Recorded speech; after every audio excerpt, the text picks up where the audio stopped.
अपने हीरो को देखने से फुर्सत मिल गई हो तो कुछ पढ़ाई भी कर लो मैडम। ये दिल का डॉक्टर बनाने की क्लास है, दिल का मरीज बनाने की क्लास नहीं है। तन्वी और ऋचा एक मेडिकल कॉलेज में पढ़ाई करते थे। यज्ञ भी उनकी सेमेस्टर में था, जो बहुत ही शांत और भोला लड़का था, जबकि तन्वी बहुत ही सुंदर और चंचल। फिर क्लास खत्म होने के बाद तुझे वो इतना ही पसंद है तो उससे बात क्यों नहीं कर। हाय, यही तो दिक्कत है। उससे जब भी बात करने जाती हूँ, वो या तो भाग जाता है या फिर बस एक ही बात कहता है, वो क्या, आ तुझे लाइव दिखाती हूँ। फिर कुछ देर बाद जैसे यज्ञ तन्वी के पास से गुजरता है, यज्ञ रुको, मुझे तुमसे कुछ कहना है। पर मुझे कुछ नहीं सुना है तन्वी। मैंने कितनी बार समझाया तुम्हें कि मैं बहुत करीब फंसे हूँ, मेरे साथ तुम्हें कुछ हासिल नहीं होगा। ये कहकर यज्ञ वहां से चला जाता है। और फिर तन्वी दुखी होकर ऋचा से कहती है, देखा तूने, बस इसका हर बार का यही है। लेकिन अब तो मैंने भी ठान लिया है कि इसे अपने प्यार में पागल ना बनाए ना, तो मेरा नाम भी तन्वी डूबे नहीं। कभी पढ़ाई के बहाने तो कभी किसी और बहाने से तन्वी यज्ञ से बात करने की कोशिश करती रहती, और आखिर में यज्ञ को भी घुटने टेकने ही पड़े और वो भी उससे प्यार करने लगा। दोनों हमेशा साथ साथ रहने लगे और फिर देखते हैं। मान गई यार तुझे, तुमने अपना प्यार हासिल कर ही लिया। और नहीं तो क्या, अब यज्ञ सिर्फ मेरा है, हमेशा के लिए। सही है यार, वो बहुत अच्छा है, टॉपर है, तो देखना एक दिन वो बहुत बड़ा डॉक्टर बनेगा। जानती हूँ, तभी तो उसने प्यार किया। वो कमाएगा और मैं राज करूंगी हमेशा। हम्म, बहुत शातिर है तू कसम से। कॉलेज खत्म होने तक तो यज्ञ तन्वी के प्यार में पूरी तरह से फंस चुका था, और फिर दोनों की डॉक्टरी पूरी हो गई। तन्वी जहाँ ठीक ठाक नंबरों से पास हुई तो वहीं यज्ञ ने पूरे कॉलेज पे टॉप किया। और अब वो एक अच्छे अस्पताल की तलाश में था, जहाँ से वो अपने करियर की शुरुआत कर सके। और फिर उसकी तलाश पूरी हुई मेनवाज मेडिकेयर पर आकर। क्या बात है ये थी, बड़ी खुश लगती हो। हाँ तन्वी, आज मैं बहुत खुश हूँ। मैंने महराज मेडिकेयर में इंटरव्यू दिया था, उन्होंने मुझे जॉब दे दी। अभी तो ट्रेनी सर्जन रखा है, पर बाद में सैलरी और पोस्ट दोनों बढ़ जाएंगी। अच्छा, अब सैलरी कितनी ऑफर की है? अभी तो 7,000 बोली है, पर कुछ टाइम बाद बढ़ जाएगी। नॉट बैड, मतलब जैसा नाम सुना था वैसे ही बड़ी लेवल का हॉस्पिटल है वो। और तनवीर हॉस्पिटल में 5 स्टार होटल है वो। पता है, सारी मशीनें एकदम हाईटेक है माँ। सोचो, मुझे कितना कुछ सीखने को मिलेगा। खैर ये छोड़ो, तुम बताओ तुमने कहीं अप्लाई किया? नहीं, अभी कुछ दिन आराम कर लो, बाद में ट्राई करूंगी। वैसे भी मुझे तो हाउस वाइफ ही बनना है, और अपने पति के पैसों पर ऐश करनी है हमेशा। तुम भी कमा लो यार। अच्छा सुनो ना, मुझे कब दिखाओगे वो हॉस्पिटल? जल्दी ले चलूंगा तुम्हें। कुछ दिन बाद यज्ञ तन्वी को अपना हॉस्पिटल दिखाने ले गया। अस्पताल वाकई बहुत ही बड़ा और आलीशान था। तभी वहां से एक हैंडसम लड़का गुजरा जो सूट बूट पे था, और उसके साथ साथ उसकी सेक्रेटरी भी चल रही थी। तन्वी की निगाहें उस लड़के पर जाकर टेक गई। ये शिशिर मेहरा है, इस अस्पताल के मालिक मिस्टर मेहरा के इकलौते बेटे। ये खुद भी डॉक्टर है, पता है इन्होंने लंदन से किया MBBS। तन्वी, अरे कहाँ खो गई? तन्वी की नजर शिशिर से हट ही नहीं रही। तभी शिशिर की नजर भी तन्वी पर पड़ी, और पास खड़ा यज्ञ भी उन दोनों को ही देख रहा था।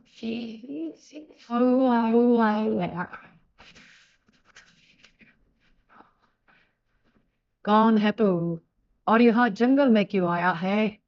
मेरी मदद करो बाबा, मैं बड़ी मुश्किल से अब तक पहुंचा। क्या चाहिए तुझे? बदला, बदला चाहिए मुझे। मुझे उस धोखेबाज को बर्बाद करना है। पप पप पप पप पप पप।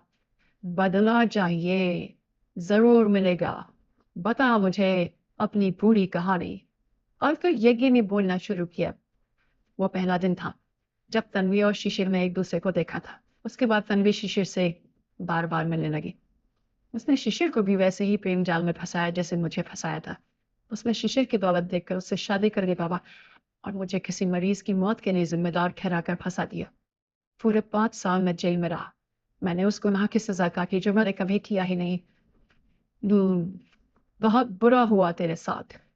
जेल में रहते हुए दिन रात मैंने बस एक ही ख्वाहिश की बाबा, तन्वी की बर्बादी। पर वो बहुत पैसे वाले लोग हैं, मैं अकेले उनका कुछ नहीं बिगाड़ पाया। पर अब मुझे प्रेत शक्ति चाहिए, प्रेत शक्ति। तो धारण कर पाएगा। मैं कुछ भी करूंगा बाबा, उसे बर्बाद करने के लिए। याद रख, प्रेत शक्ति हावी हो गई तो तू झेल नहीं पाएगा। तुझे वही करना पड़ेगा जो वो चाहेगा। मंजूर है, मुझे सब मंजूर है। ठीक है फिर, जैसा तो चाहे। जय शैतान की। इतना कहते ही तांत्रिक ने फेत की पूजा शुरू कर दी और कुछ देर बाद अचानक इस काला साया उड़ता हुआ यज्ञ के शरीर में प्रवेश कर गया। अब यज्ञ अपने अंदर असीम शक्तियां महसूस कर सकता था और उसी पर उसके गले में काले रंग का लॉकेट भी आ गया, जिसने उस तांत्रिक में यज्ञ को हमेशा उसके साथ रखने को कहा। फिर यज्ञ वहां से चला गया। उसने उसी शहर में एक छोटा सा अस्पताल खोल लिया और फिर बेटा, मैं तुम्हारा कैसे धन्यवाद करूं। बड़े से बड़े अस्पताल गया मैं, लेकिन सिर्फ तुम्हारे इलाज में ही मुझे बचा लिया। ये बुड्ढा बहुत बड़बड़ कर रहा है। इसे बोल चुप हो जा, वरना इसे अभी मार डालूंगा।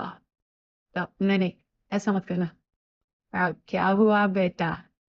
कुछ नहीं बाबा, कुछ नहीं। अपने काबिलियत और प्रेत शक्ति की वजह से ये कि सबकी बीमारियां ठीक करने लगा था। दूर दूर से लोग अपनी लाइलाज बीमारियां लेकर उसके पास आने लगे।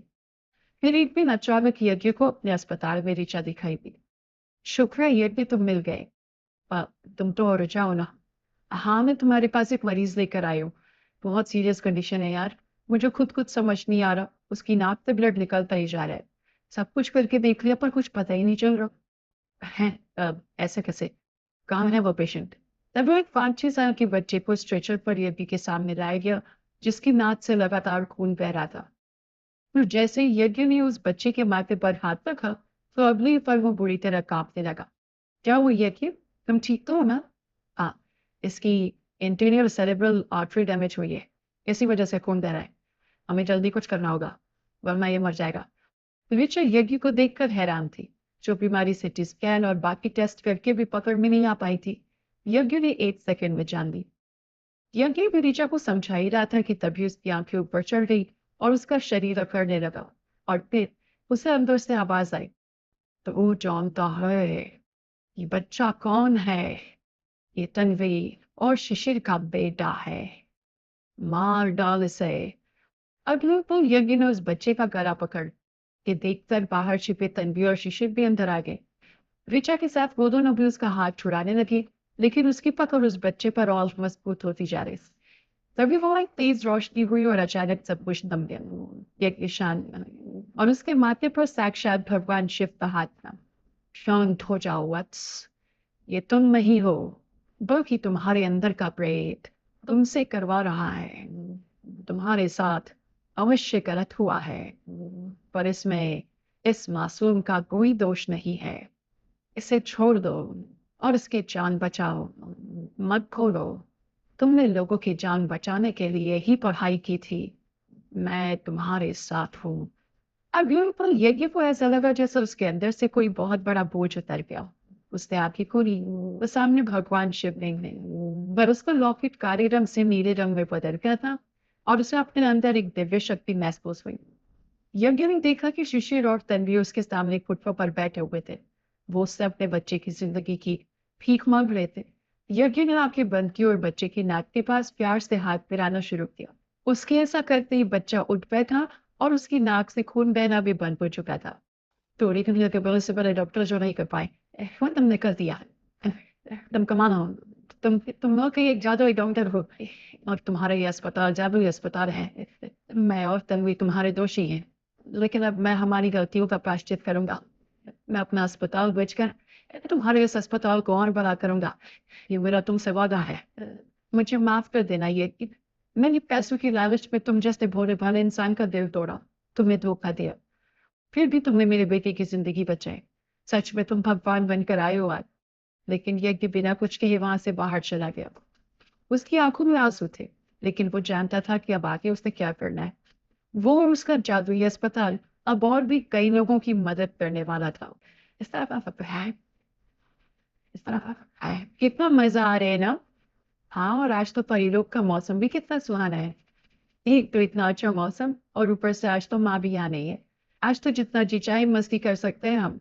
हाँ, पर शाम होने से पहले हमें वापस परी महल पहुंचना है। अगर माँ को पता चल गया कि हम सारे दिन बाहर थी तो वो बहुत नाराज होंगी। अरे तू चिंता क्यों करती है, मैं अपनी ये छड़ी घुमाऊंगी और पलक झपकते तुम दोनों के साथ परी महल उड़कर पहुंच जाऊंगी। महाराज ने क्या बात कर दी। अरे मैंने कौन सा चुटकुला सुनाया जो तुम इतना हंस रही हो। चुटकुला ही तो है। हम दोनों को पता है तुमने अभी उड़ने या किसी को उड़ाने का जादू नहीं सीखा है। अब किसने कहा। अभी दिखाऊं तुम दोनों को उड़ाकर। हाँ हाँ दिखाओ ना। हमने तो देखे जो जादू अब तक हमें नहीं आया वो तुम्हें कैसे आ गया। इसके बाद रागिनी ने फौरन अपनी छड़ी घुमाई और अपने जादू से अपनी दोनों बहनों कामिनी और मोहिनी को उड़ाने की कोशिश करने लगी। लेकिन वो ऐसा नहीं कर पाई और ये देखकर उसका चेहरा उतर गया।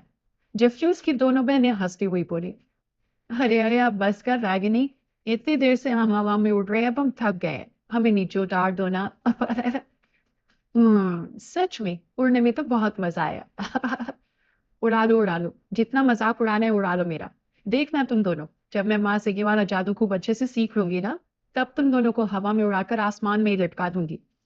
ये कहानी इन तीनों बहनों की है, रागिनी, कामिनी और मोहिनी, जो आपस में बहनें थी और असल में परिलोक की तीन राजकुमारियां थी। तीनों बहनें खूब मस्तीखोर थीं। जब भी उनकी माँ यानी परिलोक की रानी किसी काम से बाहर जाती, तो तीनों बहनें परिमहल से निकलकर खूब मटर गश्ती करती। फिर उसी शाम रागिनी, अरे माँ, आप आ गई, कितनी देर कर दी आपने।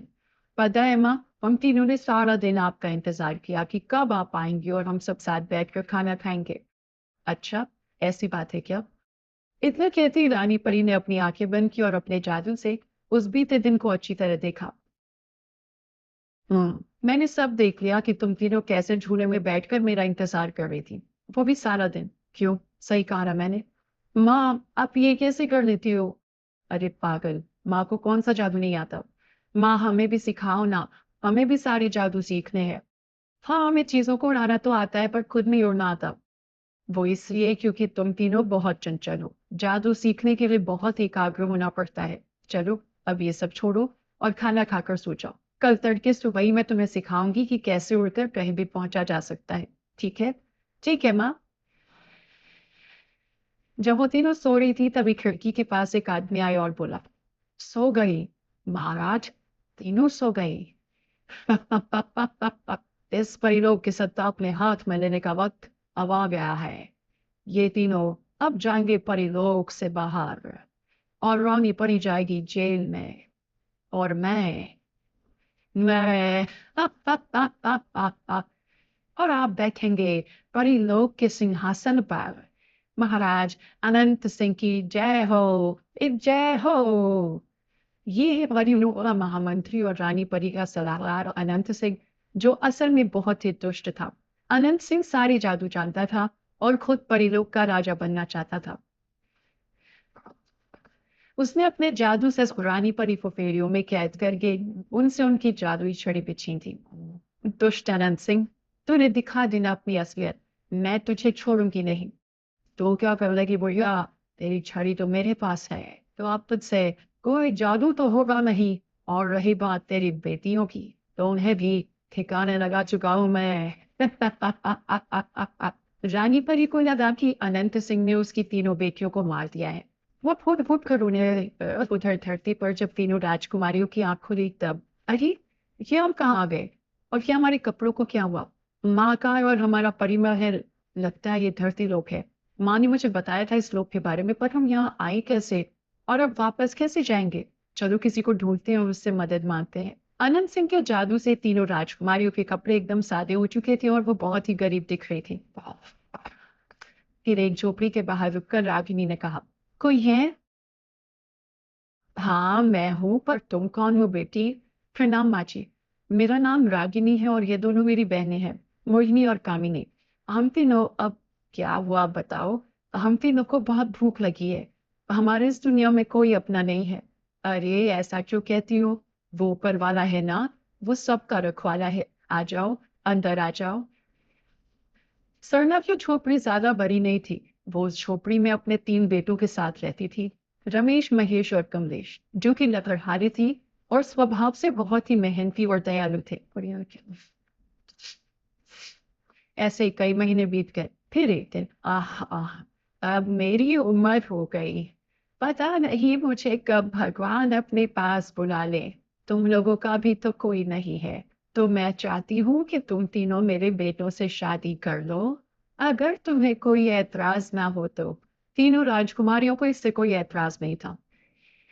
जैसे ही तीनों भाइयों ने अपनी अपनी पत्नी की मांग में सिंदूर भरा, अचानक एक तेज रोशनी हुई, जिसके साथ ही तीनों राजकुमारियां अपने असली रूप में आ गई और उन्हें उनकी जादुई शक्तियां भी वापस मिल गई। ये सब देखकर सरला ने अपनी तीनों जादुई बहुओं के सिर पर हाथ रखते हुए कहा, तुम तीनों तो साक्षात लक्ष्मी का अवतार हो। तुम तीनों को अपनी बहुओं के रूप में पाकर मैं तो धन्य हो गई। भगवान तुम्हें सदा सुखी रखे। माँ जी, सुख तो हमें तब मिलेगा जब हम अपनी माँ को उस दुष्ट अनंत सिंह से आजाद करेंगी। हमें आज्ञा दीजिए। परिलोक जाकर सब कुछ ठीक करके आपके पास वापस आने की। सरला ने सिर हिलाकर तीनों राजकुमारियों को जाने की इजाजत दी। तीनों राजकुमारियों ने मिलकर अनंत सिंह का सामना किया और उसे हराकर परिलोक और रानी परी को आजाद करवाया। और फिर, कहाँ जा रही हो मेरी बच्चियों? अब मुझसे दूर मत जाओ। नहीं माँ, हमें जाना ही होगा, क्योंकि अब हमारी एक और माँ है और परिवार भी। क्योंकि अब हम आपकी नटखट बेटियां नहीं रही, बल्कि एक घर के जिम्मेदार बहुएं बन गई हैं। तो हमें हमारा कर्तव्य तो निभाना ही होगा ना। हाँ माँ, लेकिन ये मत सोचिएगा कि हम परिलोक से नाता तोड़कर जा रही हैं। ये परिलोक हमारा मायका है, जिसका साथ हमसे कभी नहीं छूटेगा। हेलो दोस्तों, कैसे हैं आप सब? हमारी कहानियां देखने के लिए हमारे चैनल को सब्सक्राइब कीजिए और हाँ, बेल आइकॉन पर क्लिक करना मत भूलिएगा।